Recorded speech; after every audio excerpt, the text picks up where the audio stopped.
Muy buenas, soy Quique, formador de Qualis Motus y hoy vengo con un tema, sobre todo que últimamente está en auge, ¿no? Que es todo el tema de la valoración funcional. Como ya sabéis, nosotros somos especialistas, tenemos un máster en valoración funcional y ejercicio correctivo y el minicurso que os traigo hoy es establecer las principales bases que hay detrás de lo que nosotros entendemos como valoración funcional.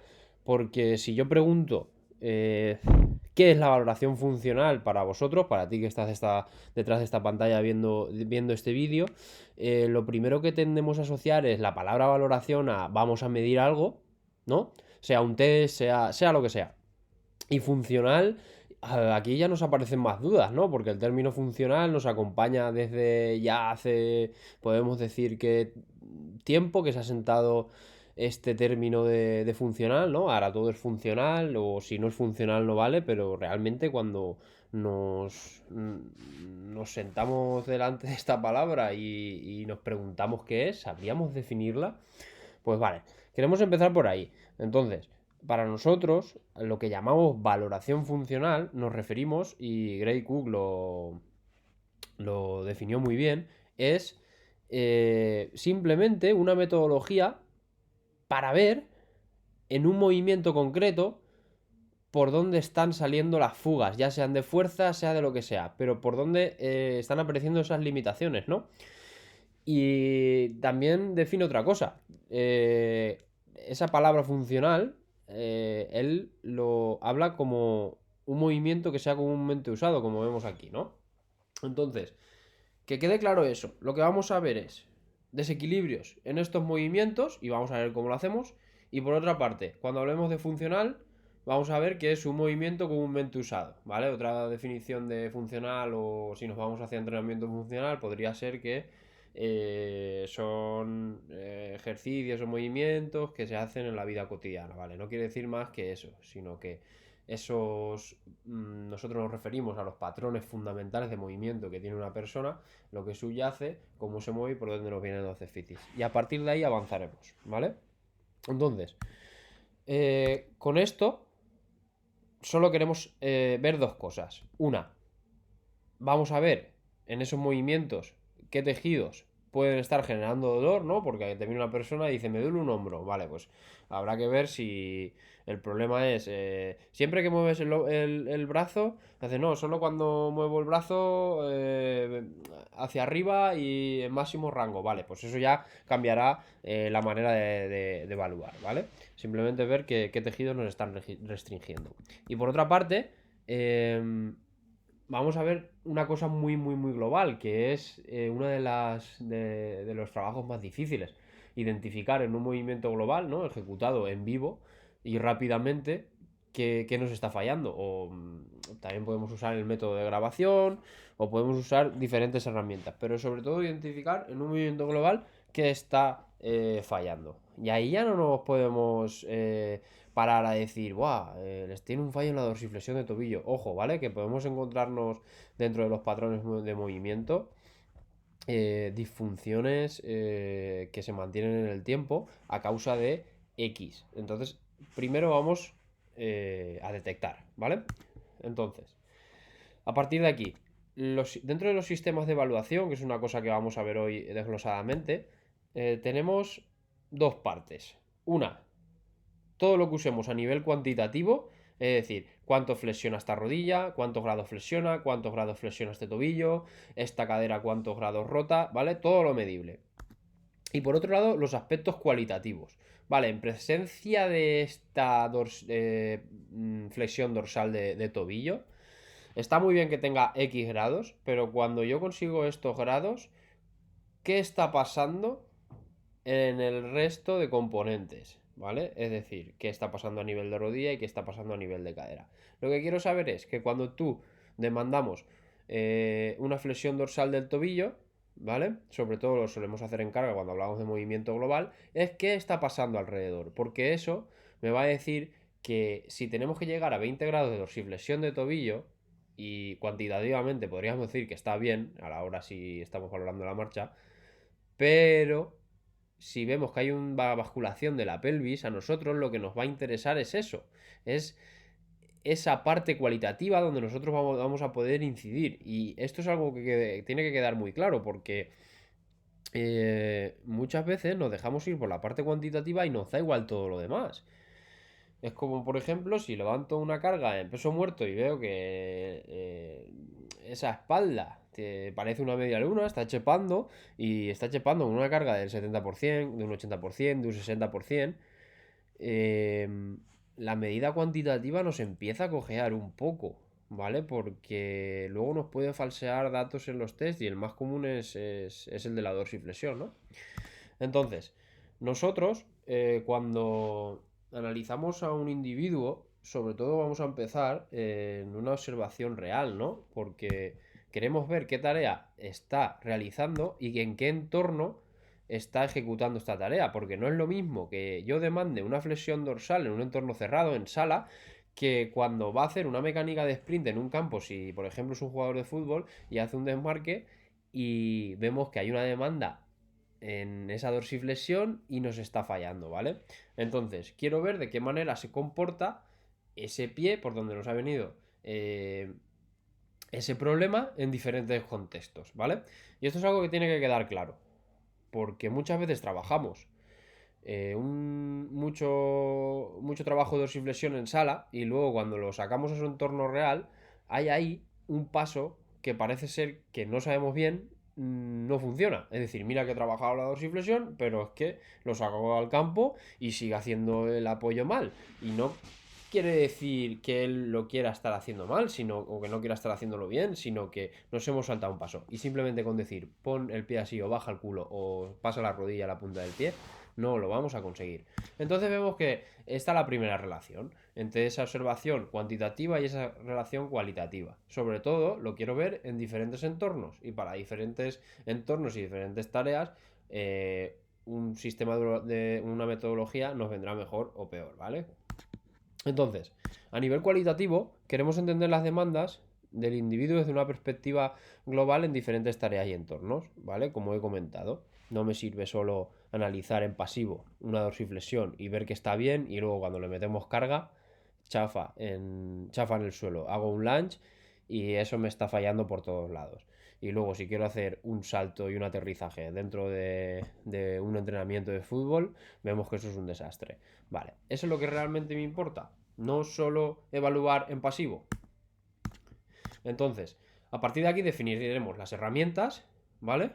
¿Qué es lo que vamos a utilizar? Pues voy a utilizar un gononiómetro, pues voy a utilizar este tipo de test, pues luego voy a utilizar la electromiografía. Ahí es donde caben todas las metodologías y herramientas, ¿vale?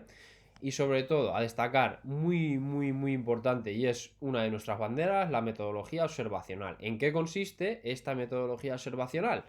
¿Vale? Porque la primera vez que nos enfrentamos, y hoy os traigo un ejemplo y lo vamos a hacer todos juntos, observar un movimiento en una dinámica real, a su velocidad, vamos a ver que es realmente complicado.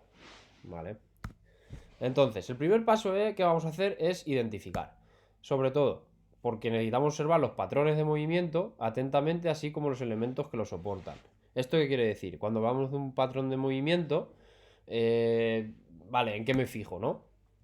Pues bueno, nosotros la sistemática que seguimos es, evaluamos primero el patrón antes que sus partes, luego pasaremos a evaluar las partes en los segmentos limitados. Si he visto que ese apoyo es deficitario en una carrera, me voy a ir después a evaluar ese miembro.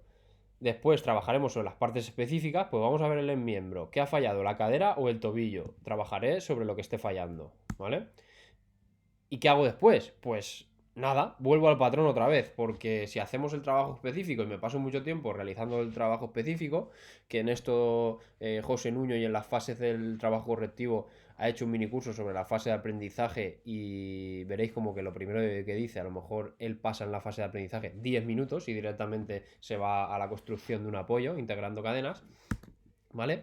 Y damos la vuelta todo el rato. No quiere decir que porque yo esté trabajando una semana un trabajo de movilidad de cadera vaya a conseguir todo ese espacio y todo ese rango y no se vuelva a fastidiar, porque tener una cosa en cuenta, que el efecto, el sobreuso, la carga que le metemos en el entrenamiento, eso genera fijaciones, eso genera adherencias y genera trauma. Entonces, de alguna manera vamos a generar un proceso donde todo el rato esté retroalimentándose. Por eso es muy importante trabajar de esta manera, ¿vale?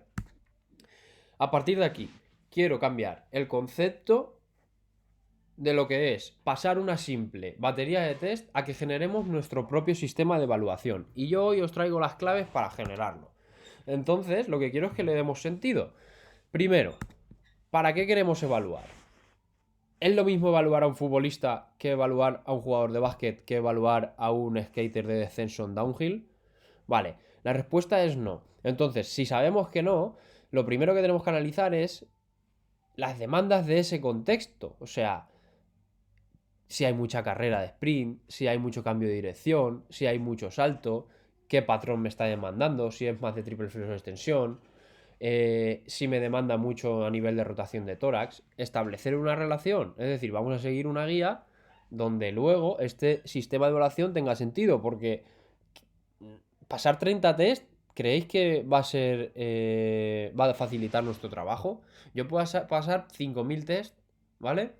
Dorsiflexión de tobillo, dorsiflexión de tobillo de otra forma, flexoextensión de rodilla, movilidad de cadera, rotación interna, flexión, extensión, timing de reclutamiento de la extensión de cadera, timing de reclutamiento de la flexión de cadera. ¿Creéis que evaluar todo por completo vamos a hacer efecto Diana?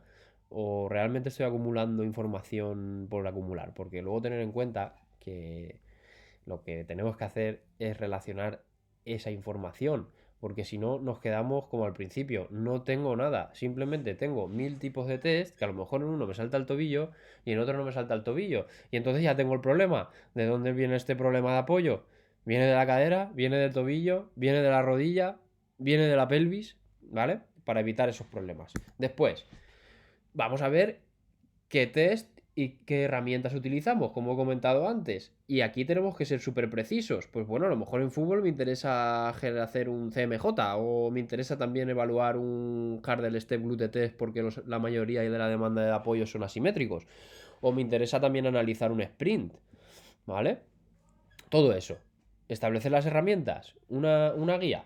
El tercero, metodología observacional, y es el más difícil de todos. Y lo digo bien claro, más difícil de todos, porque requiere experiencia.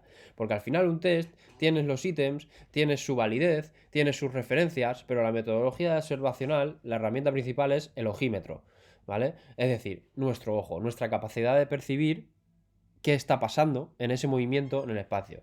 Y ahora la pregunta será ya, pero ¿cómo sé si un movimiento está bien o mal? Pues bien, nos tenemos que ir a sus variables cinemáticas, ¿vale? Cómo ese movimiento se realiza y se ejecuta, y eso está descrito en la ciencia, y debo saberlo, porque si no, ¿cómo voy a analizar un sprint? ¿O cómo voy a analizar una cargada? ¿O un snatch? Si no sé las fases que tiene, ni los desplazamientos que pueden haber en los diferentes planos, vamos a tener no problemas, sino más dificultades a la hora de analizar movimientos, ¿vale? Entonces vamos a ir paso a paso, sin agobiarnos. El análisis de los datos, que es todo lo que hemos ido recogiendo, ¿vale? Generar una relación entre ellos, en cómo a un apoyo y a dos apoyos se manifiesta de diferente manera una dorsiflexión de tobillo, y me puede generar unas adherencias u otras, y esto en mi plan de sistema correctivo y entrenamiento va a cambiar totalmente los ejercicios, que es al final lo que buscamos, y lo que estoy diciendo, generación de estrategia en ciencia en los programas de condicionamiento físico, ¿vale? Por eso no sirve buscar ejercicios de dorsiflexión de tobillo, porque primero hay que ver si hay un problema en el tobillo y segundo hay que ver qué tipo de problema. ¿Estamos hablando de un problema de movilidad a nivel tejido? ¿Estamos hablando de un problema de movilidad a nivel neuromuscular? ¿Inhibición autógena o recíproca de agonistas y antagonistas? ¿O estamos hablando de un problema a nivel artrocinemático? Cápsula y hueso. Vale, pues entonces es que a lo mejor los ejercicios que yo estoy realizando o aplicando a la persona que tengo delante no es el indicado y no tiene el efecto. y entonces ya decimos que, bueno, el ejercicio correctivo se pone en entredicho. No, realmente es porque no hemos seguido este paso y no tenemos un sistema de evaluación que nos dé consistencia a las propuestas que luego vamos a generar. Y esto es algo que dejo muy, muy, muy, muy, muy claro porque queremos ir demasiado deprisa. Y no hay por qué. Entonces, hoy nos vamos a centrar en ese contexto de aplicación, veremos un movimiento en un contexto determinado y lo analizaremos. Para los que vais a empezar a analizar un movimiento, vamos a ir poquito a poco desglosándolo y simplemente lo que quiero es que observemos qué pasa. Ya está, solo observar, ¿vale? Entonces, esta metodología observacional, ¿en qué se basa? Yo he recogido una frase que me ha gustado bastante, que es el universo de las posturas corporales, de las expresiones faciales, de los comportamientos gestuales, de todos aquellos fenómenos que oscilan entre el comportamiento y la comunicación. Tenéis ahí los autores. ¿Y esto qué quiere decir? Que ya no analizamos un movimiento como tal, sino que hay que entender que el individuo, la persona que tenemos delante, hay muchísimos más factores que inciden en que ese movimiento se reproduzca de una manera o de otra. Y aquí podemos meter a la intención, ¿vale? Que lo desglosó David Martínez en el primer vídeo del minicurso, cuando aparece la intención, qué ocurre y demás. Pero sobre todo quedémonos con eso, que a lo mejor que ese tobillo en una tarea y en un entorno concreto está dando una respuesta autoorganizativa de movimiento diferente, simplemente porque hemos cambiado una de las variables, ¿vale? Y no solo me tengo que centrar en lo mecánico. Es que esto bien no se desplaza, ¿no? Porque a lo mejor está haciendo una mala interpretación del entorno. Y el apoyo sale mal por eso, no porque haya una limitación en sí, ¿vale? A veces nos despistan estas cosas, pero hoy quiero que lo tengamos en cuenta.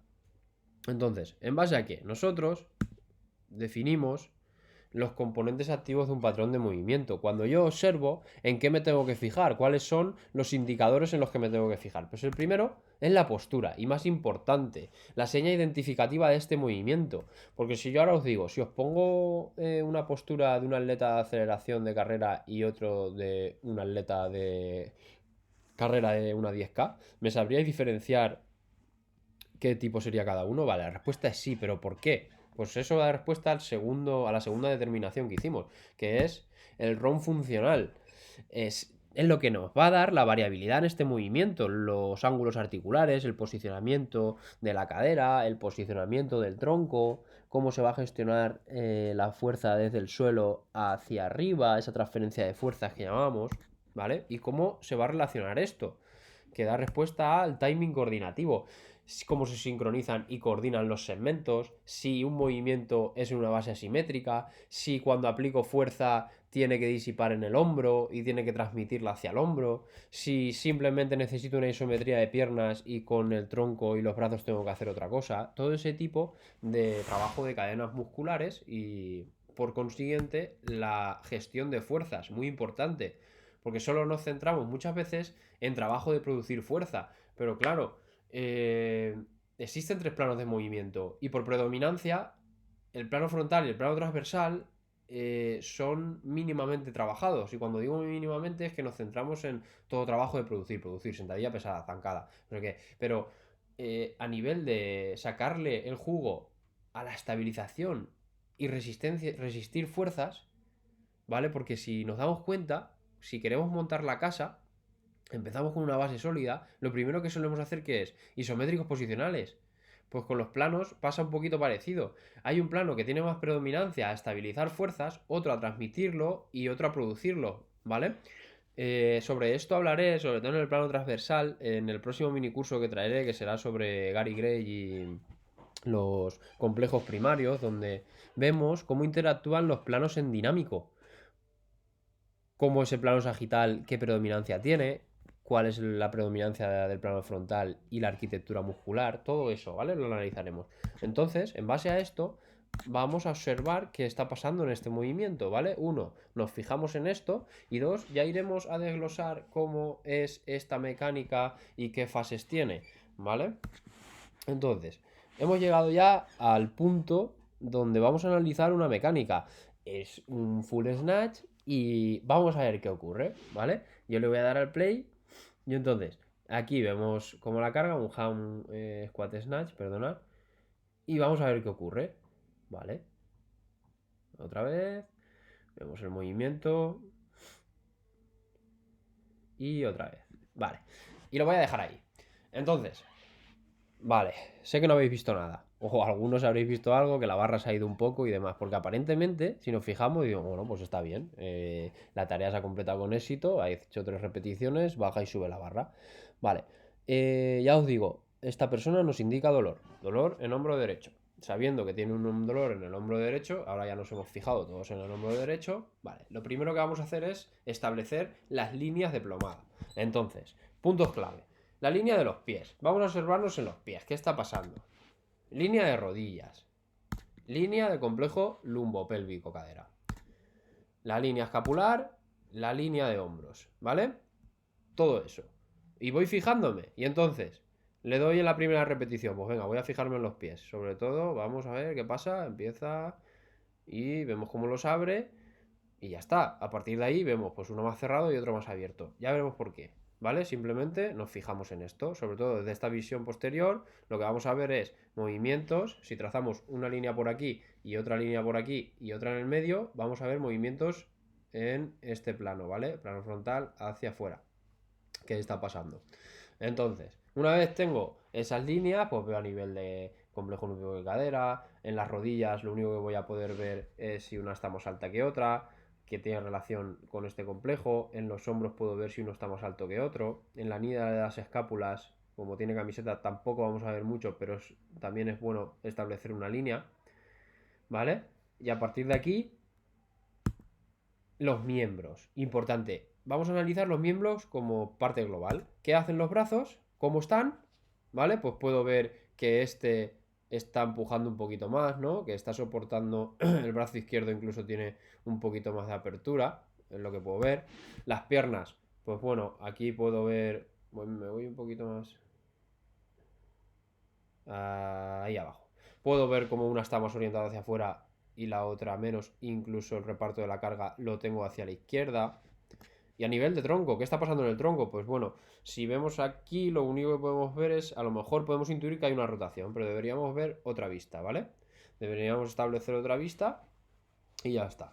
Entonces, ya tenemos los puntos clave a observar. A línea de pies, a línea de rodillas, a línea de complejo. ¿Y qué estamos haciendo? Segmentar el trabajo dentro del patrón. ¿Qué está pasando en cada punto? ¿Por qué? Porque lo importante ahora es observar en ese orden qué está pasando en este movimiento. ¿Vale? Y luego tenemos que tender a evitar diagnósticos precoces, porque alguno me va a poder decir, buah, es que claro, estos rotadores no están trabajando y la escápula no está fijando bien. Y ahora yo te puedo decir, vale, y a lo mejor es porque no tiene dorsiflexión de tobillo en el del pie derecho. Y lo que me está alterando es toda la cinemática del movimiento, ¿vale? Y entonces dejar todo el peso en la izquierda le demanda más a la estabilización del hombro derecho. ¿Vale? Por eso no hay que hacer diagnósticos precoces. Porque ahora que yo haya detectado que puede haber un problema en el tobillo derecho porque tengo este segmento, que puede haber un problema de cadera, que todo el peso se me está yendo hacia la parte izquierda, que este hombro lo tengo más pegado hacia la oreja que este, que hay más espacio, ¿vale? Y sobre todo veo un trapecio muy, muy, muy a fuego, puedo detectar que a lo mejor hay un problema de X, ¿vale? Pero iremos a valorar estas partes, sobre todo. Vale. Vamos a hacer otro ejemplo. Pensad en un movimiento cualquiera, que queráis, ¿vale? A nosotros nos gusta mucho este algoritmo de Newell porque este es el paso que hay que seguir. Observamos la ejecución del movimiento y nos preguntamos, ¿es correcto? Y tú dices, no, porque estoy viendo algo que no me gusta, ¿vale? Como hemos visto antes en ese hombro, ¿vale? Entonces, ¿qué hago? Pues me voy a ver las evidencias sobre la mala eficiencia en el movimiento y qué puede ser la variabilidad individual, porque es verdad que la arrancada de una persona no es igual que de otra, entonces hay que tender a ver qué aspectos son variabilidad y qué aspectos son una mala mecánica, ¿no? Una mala eficiencia en el movimiento. Entonces, todo lo que no esté descrito, ¿vale? En esos estudios, como mala eficiencia, lo consideraremos como variabilidad individual. Pero si vemos que un trapecio está muy sobreactivado, vamos a decir, en una mecánica de snatch, vamos a saber que eso es una mala eficiencia en esa mecánica, sí o sí, ¿vale? Entonces, a partir de ahí es cómo se manifiesta, qué marcadores indicativos del porcentaje de riesgo lesional tenemos. A nivel neuromuscular, ¿vale? Lo que hemos comentado antes de cómo se está ejecutando el movimiento, si los sinergistas están trabajando de sinergistas, si los estabilizadores de estabilizadores, si los productores y movilizadores de fuerza están cada uno en el sitio, bien, iremos bien. Cuando vemos un trapecio más activado de la cuenta o con menos espacio, aquí es cuando vemos que no hay una buena eficiencia neuromuscular. Y luego la eficacia en el movimiento. Cuán de limpio es, vemos muchísimas alteraciones. Vemos buen procesamiento, pero bueno, esto es otro tema que tratamos en el máster de habilidades y ahora lo que quiero es simplemente, con este vídeo cortito que hacemos hoy, es por lo menos tener una base en cómo observar o por lo menos detectar si ese movimiento está bien o está mal. Ya no si está bien o está mal, si es lo más eficiente posible, si lo podría hacer de la mejor manera posible o simplemente estamos haciéndolo y ya está, ¿vale? Porque muchas veces es entendible que decir, vale, pero ¿cómo lo hago? Vale, pues este es el camino. Cuando nos vemos un problema en ese tobillo, en esa cadera, nosotros lo que utilizamos es el árbol del razonamiento, ¿vale? Lo desglosamos en el máster de valoración y lo que hacemos es esto. De lo más global, del error mayor, a la limitación estructural. Si yo en ese snatch he visto que hay un problema a nivel de tobillo, en el 1, en el 2.1 le voy a preguntar de otra manera, ¿vale? Que me diga cómo está compensando ese tobillo y si hay un problema. Y si me salta, en el 3, más analíticamente, veré si hay un problema en ese tobillo. Entonces pasamos de un movimiento cargado a un movimiento un poco más descargado, pero con carga, a en el 3 hacer un trabajo segmentado sobre esa dorsiflexión de tobillo y en el 4 pues a lo mejor lo que hago es un test analítico en camilla para ver qué tipo de limitación me estoy encontrando a nivel cápsula, a nivel tejido, ¿vale? Nosotros lo hacemos a nivel de los test en camillas, lo realizamos a nivel de fisioterapeutas. ¿Vale? Nosotros nos centramos en el movimiento y el fisioterapeuta entrando a actuación en los test en camilla porque puede encontrar más cosas, por ejemplo, si quiero valorar un hombro, con el deslizamiento de la cápsula del hombro, ¿no? Esa cabeza del húmero, si desciende o no desciende. Puedo ver a nivel compactación de la cápsula o captación de la cápsula, si está coactando o no está coactando en los diferentes movimientos del brazo. ¿Vale? Y entonces, eso es lo que hacemos en este tipo a la hora de pasar los test. Entonces, ¿cuáles son los primeros pasos? Pues lo que hemos comentado antes. Evaluamos los patrones antes que las partes. Evalúo patrón, me voy a esa parte, a ese apoyo, a esa pierna que me está diciendo que algo va mal. Luego trabajo sobre esa parte específica, pues a lo mejor ese tibial anterior está tan inhibido que no conseguimos que el suelo se relaje, ¿vale? Lo trabajo y luego vuelvo a hacer un trabajo de sentadilla o un trabajo de carrera, ¿vale? Eso a grosso modo. Entonces, a manera de abordarlo, ojo y aquí, ¿vale? Porque cuando hay dolor, primero atacaremos sobre la aparición del dolor y aquí los que más pueden hacernos el trabajo son los fisios. Después, ¿cómo compensa? Si estamos teniendo una basculación de la pelvis hacia un lado, una salida de plano, usaré metodologías como por ejemplo RNT que son muy buenas en ese patrón donde está habiendo esa compensación, sea una bisagra de cadera, sea un patrón de extensión, sea en un trabajo de sentadilla, o sea, en el que sea, ¿vale? Pero sobre todo identificar eso. Después, el mantenimiento de la funcionalidad no es más que el siguiente punto que voy a decir, la optimización del patrón, que lo desarrollamos en una cosa que se llama entrenamiento. No tener prisa. No tener prisa en estos trabajos, porque en nuestra fase de asociación, que próximamente en un minicurso será explicada, lo que hacemos es procesos de reaprendizaje y tienen mucho protagonismo en el sistema de trabajo. O sea, estamos mucho tiempo en la fase de asociación, porque una limitación que nos está fijando un programa motor que a lo mejor no es el requerido, o el óptimo, o el eficiente, no, durante sostenido en el tiempo, cuesta de cambiarlo. Y entonces lo que hacemos es crecer hacia su mejor versión, pero sobre todo sin prisa, porque van a seguir apareciendo movimientos compensados, pero por lo menos que sean ante más carga o en aparición de fatiga o cuando ya llevemos mucho tiempo trabajando en la sesión, ¿vale? Es lo que tratamos de hacer. Entonces, que quede muy claro, y de esta manera avanzamos, ¿vale? Lo hacemos de esta manera y ya tenéis el proceso que nosotros seguimos, ¿vale? Sobre todo puede aparecer otra cosa, que esta persona no haya dolor, haya ausencia de dolor y podamos ver que un movimiento está siendo compensado y hay una limitación a nivel de escapular en un campaneo externo y no hay dolor, ¿vale? Cuidado con eso también, pero se aborda de la misma manera. Empezaríamos por movimiento compensado, el mantenimiento de la funcionalidad y la optimización al patrón. Y nada más. Con esto acabo mi aportación sobre la valoración funcional. Espero que os haya quedado un poquito más claro y haya llegado a vosotros a transmitiros cómo lo trabajamos nosotros y qué es para nosotros la valoración funcional. Sin duda es el primer paso que damos. Necesitamos saber qué limita al individuo y en qué entorno se mueve y qué tareas hace. Y sobre todo luego, si le damos la vuelta, sabremos qué limitaciones tiene el individuo, qué tareas le vamos a realizar y en qué entornos queremos que este individuo trabaje o hacia dónde tenemos que llevarlo. Me despido. Muchísimas gracias a todos, a los que estáis empezando. Lo que os digo es darle mucha tralla a la observación de vídeos, diferentes visiones y demás. Y a los que ya llevamos tiempo en esto, pues la idea es ir más rápido en esta observación, ¿no? Que al final no necesitemos ni siquiera ni vídeo, sino que con ver dos cositas en vivo lo tengamos hecho. Adiós.